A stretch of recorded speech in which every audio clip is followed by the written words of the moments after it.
पहली बड़ी खबर की ओर आपको लिए चलते हैं। पश्चिम एशिया में अमेरिका, इजराइल और ईरान के बीच भीषण जंग की स्थिति के कारण पूरी दुनिया में हड़कंप मचा हुआ है। सबसे ज्यादा असर विभिन्न देशों की ऊर्जा सुरक्षा पर हो रहा है। स्ट्रेट ऑफ होर्मुज से कच्चे तेल के जहाजों की आवाजाही में आई रुकावट और तेल टैंकरों पर लगातार ईरानी हमलों के कारण विभिन्न देश अपनी ऊर्जा सुरक्षा को लेकर चिंतित हैं। इस बीच ईरान पर बमबारी जारी है, तो वहीं ईरान भी इजराइल सहित खाड़ी देशों में लगातार हमले जारी रखे हुए है। आइए आपको ताजा घटनाक्रम से जुड़ी एक रिपोर्ट दिखाते हैं और फिर इस पर अपने विशेषज्ञ मेहमान से हम चर्चा करेंगे। जमीनी सरहद से निकलकर समुद्र के पानी में पहुंची अमेरिका, इजराइल और ईरान की जंग ने वैश्विक तेल बाजार की कीमतों में भूचाल पैदा कर दिया है। पिछले कई दिनों से होर्मुज स्ट्रेट पर ईरान ने नाकाबंदी कर रखी है। इससे गुजरने वाले कई जहाज अब तक ईरानी मिसाइलों और ड्रोन का शिकार बन चुके हैं। सिर्फ होर्मुज ही नहीं बल्कि आसपास के क्षेत्रों में जहाजों को निशाना बनाया जा रहा है। इराक के पास अमेरिकी स्वामित्व वाले तेल टैंकर पर आत्मघाती नौका से किए गए ईरानी हमले में एक भारतीय नागरिक के मारे जाने की खबर है।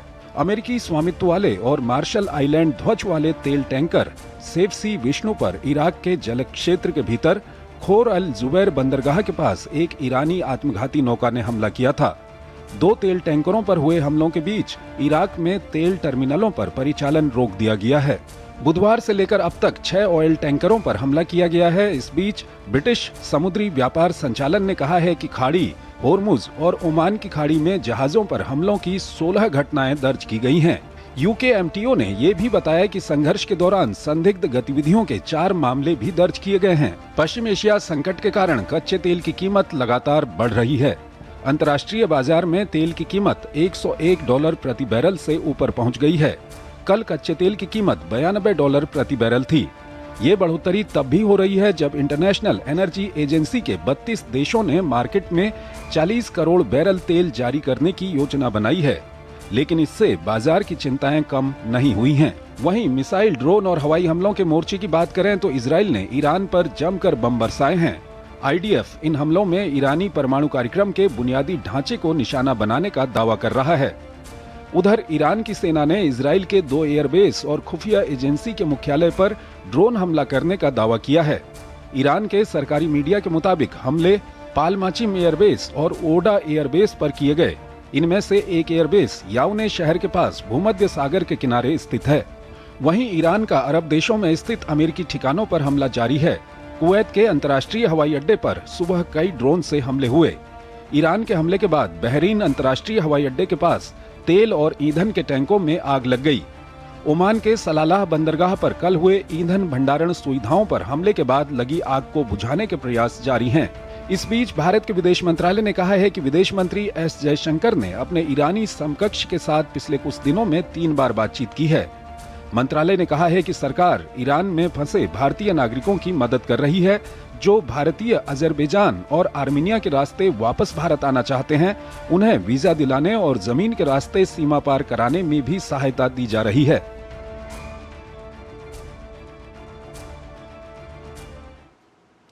और इस पर ज्यादा बात करने के लिए हमारे साथ जुड़ रहे हैं lieutenant general retired Sanjay Kulkarni, farmer DG infantry, सामरिक और विदेशी मामलों के जानकार। संजय जी, बहुत बहुत स्वागत है आपका हमारे इस कार्यक्रम में। संजय जी, पहला सवाल यह है कि प्रेसिडेंट ट्रंप कहते हैं कि ईरान की पूरी जो मिसाइल पावर है वो बर्बाद कर दी गई है, नेवल पावर बर्बाद कर दी गई है, साथ ही साथ उनके जो मिसाइल डिफेंस सिस्टम हैं वो बर्बाद कर दिए गए हैं। क्या कुछ कहेंगे आप? पहले दिन से जब ये ऑपरेशन शुरू हुआ था, इजराइल और अमेरिका को पहले ही दिन बड़ी सफलता मिली थी और 13 दिन अब बीत चुके हैं। किस तरह से इसका विश्लेषण करेंगे आप? चंद्रशेखर जी, बहुत बहुत नमस्कार।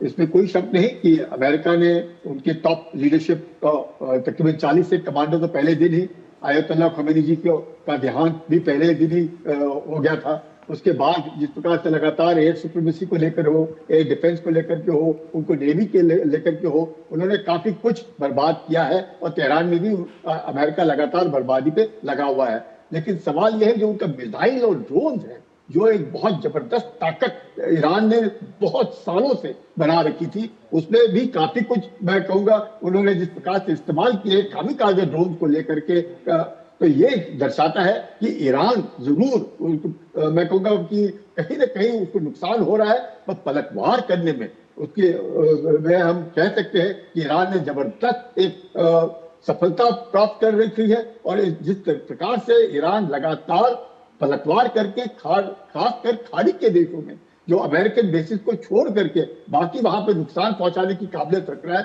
उससे लग रहा है कि ईरान अभी तक जो मकसद था यूएसए का, ये शायद हो सकता है 3-4 दिन में। शुरुआत में ट्रंप ने भी कहा था 4 दिन, उसके बाद उन्होंने कहा 4 हफ्ते, अब वो कह रहे 50 से 5 महीने। तो जिस प्रकार से लड़ाई और पलटवार और जिस हौसला अफजाई से ईरान लड़ने की कोशिश कर रहा है, जबकि इसके बावजूद भी कि ईरान में तकरीबन मैं कहूंगा कि 80% नुकसान पहुंचा है, तो वो मिसाइल जो ड्रोन है जो वो बहुत सस्ते ड्रोन, यानी कि $20,000 का ड्रोन अगर वो इस्तेमाल कर रहा है कामिकाज़े ड्रोन ईरान, तो उसको बर्बाद करने के लिए इंटरसेप्टर ड्रोन जो है वो मिलियंस ऑफ डॉलर, मतलब या तो थर्ड के हैं या पैट्रियट्स हैं या PAC-2 है, तो उनकी कीमत बहुत ज्यादा है। और अब उनकी जो सप्लाई है वो यूएसए को तकलीफ हो रही है, और जिसके कारण स्टेट ऑफ हॉर्मुज में नेवी के कह रहा है अमेरिका ने 40 शिप डुबो दिए, कह रहे हैं कि 18-19 उनके वो माइन स्वीपर डुबो दिए, बर्बाद कर दिए। उसके बावजूद भी स्टेट ऑफ हॉर्मुज में जिस प्रकार से ईरान चाहता है वही हो रहा है, चाहे डर से हो रहा है। सर यहीं पर सर सवाल पूछना चाहेंगे कि ईरान जिस तरह से, हालांकि ईरान के जो ड्रोन और मिसाइल्स हैं जो दाग रहा है उसमें से अधिकतर इंटरसेप्ट हो जा रहे हैं, लेकिन ईरान फिर भी जिस सटीकता से ये हमले कर रहा है, क्या ईरान को विदेशी मदद मिल रही है कोई इसमें? देखिएगा, काफी साल तो मैं कहूंगा ईरान भी मदद कर रहा था विदेशी ताकतों को, ये भी कोई शक नहीं है। पर लेकिन आज की तारीख में क्योंकि इतने सालों से उन्होंने देख लिया है कि एक ही तरीका है ईरान को अपने आप को सफल और अपने आप को जिंदा रखने के लिए, वो है इकोनॉमिक एक्टिवेशन। और इकोनॉमिक एक्टिवेशन में पूरा विश्व को उसने लपेट लिया है। अगर कहीं पर भी तेल नहीं जा रहा है या कहीं गैस जाने की किल्लत हो रही है या परेशानी हो रही है, या जो 20% विश्व का गैस और क्रूड ऑयल यहीं से गुजरता है, उसके अलावा भी बाकी चीजें यहाँ से गुजरती हैं। मिडिल ईस्ट में जिस प्रकार से सैनिटेशन प्लांट्स, पोर्ट्स, एयरपोर्ट्स, उनके रिफाइनरीज, उनके ऊपर हमला, तो ये साफ दर्शाता है कि ईरान को मालूम था कि यूएसए से लड़ाई जीतना आसान नहीं है, पर किस प्रकार से एट्रिशन और किस प्रकार से इकोनॉमिक उसके ऊपर एक जबरदस्त विश्व को खींचा जाए और अमेरिका के ऊपर दबाव डाला जाए कि अब अमेरिका जैसे आप कह रहे हैं 13वां दिन अब युद्ध का आ गया है, इसको किस तरीके से रोका जाए और ईरान अपने आप को ऑनरेबल एग्जिट, बहुत जरूरी है। पुरानी सभ्यता है, पुराने हैं और ग्राउंड बहुत मुश्किल है ईरान में रखने के लिए। तो ईरान भी जानता है कि उसकी स्ट्रेंथ क्या है, वो अपने स्ट्रेंथ को इस्तेमाल कर रहा है, ना कि सिर्फ बम्बार्डमेंट से अमेरिका ईरान के ऊपर पूरा हावी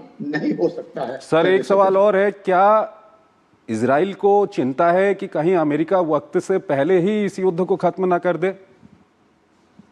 नहीं, मुझे लगता है कि अमेरिका जो है जिस प्रकार से इजराइल ने अपना पूरा मुझे लगता है जो फोकस है उसने वो लेबनान के ऊपर रखा है, जिसके हिजबुल्लाह को किसी न किसी तरीके से वो दबा करके वहां पर रखे, और साइमल्टेनियसली वो यूएसए की मदद कर रहा है कहां पे, ईरान के ऊपर बम्बार्डमेंट के लिए। क्योंकि ईरान के ऊपर बम्बार्डमेंट में तो कोई दिक्कत नहीं है, उनके जो मिसाइल्स है, उनके जो अंडरग्राउंड साइलोज है, अंडरग्राउंड टनल्स है, सबके वो इंफॉर्मेशन सब कुछ है, इजराइल के पास है, यूएसए के पास है। तो वहां पहुंचेंगे कैसे? सवाल ये है कि वहां पे इतने सालों से उन्होंने अंडरग्राउंड अपना जो बना रखा है जमावड़ा, जिस प्रकार से हमस ने गाजा में बना रखा था, उसी माफिक ईरान ने अपने यहाँ पे भी अंडरग्राउंड और उनका जो ज्योग्राफी है उसको पूरा इस्तेमाल करते हुए, अपने टेरेन का इस्तेमाल करते, पहाड़ों का इस्तेमाल करते हुए ईरान ने अपने आप को धीरे धीरे मजबूती की है। और जरूर इजराइल भी चाहता होगा, जैसे आप कह रहे हैं, कि ऐसे ना हो कि अमेरिका कहीं तंग आकर के